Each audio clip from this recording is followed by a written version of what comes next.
اور قرض کی ادائیگی کے بعد ہو۔ اور اباؤکم ابناکم لا تدرون ایہم اقرب لکم نفعا، تمہارے باپ تمہارے بیٹوں میں تمہیں نہیں پتا کہ تمہیں سب سے زیادہ نفع کس سے پہنچے گا۔ تو اللہ کی طرف سے یہ فریضہ ہے کہ تم، کیونکہ عربوں میں پراپرٹی تقسیم نہیں ہوتی، سارا کچھ بڑا بیٹا لے جاتا تھا، ایون باپ کی بیویاں جو ستیلی ان کی مائیں ہوتی تھی ان میں سے بھی وہ جس کو چاہتے تھے اس سے نکاح کر لیتے تھے، تو باقی خاندان والوں کو نہیں ملتے تھی۔ تو اللہ تعالیٰ نے اس چیز کی موٹیویشن پیدا کی کہ پراپرٹی جو ہے وہ وارثوں کو پہنچنی چاہیے، چاہے لڑکا ہو چاہے لڑکی ہو۔ ان اللہ کان علیما حکیما، ٹھیک ہے۔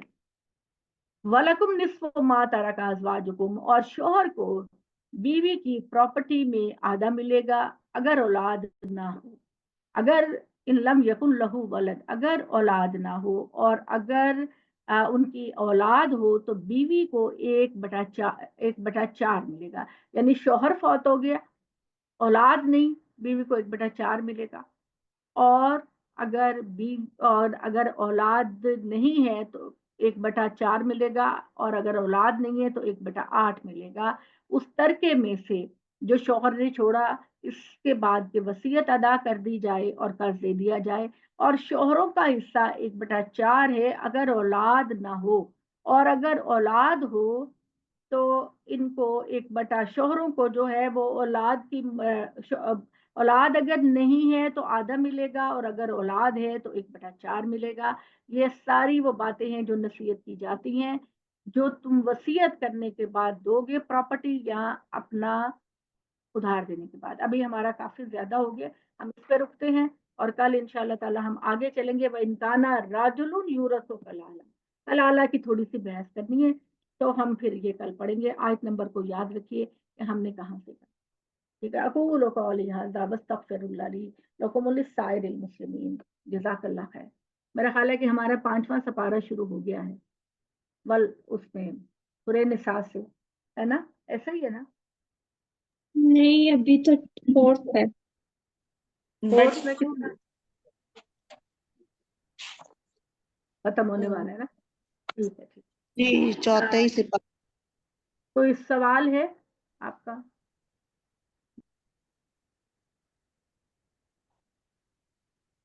نہیں سوال ہے، چلے دعا کر لیتے۔ اللهم صل على سيدنا محمد وعلى آل محمد كما صليت على إبراهيم وعلى آل إبراهيم إنك حميد مجيد۔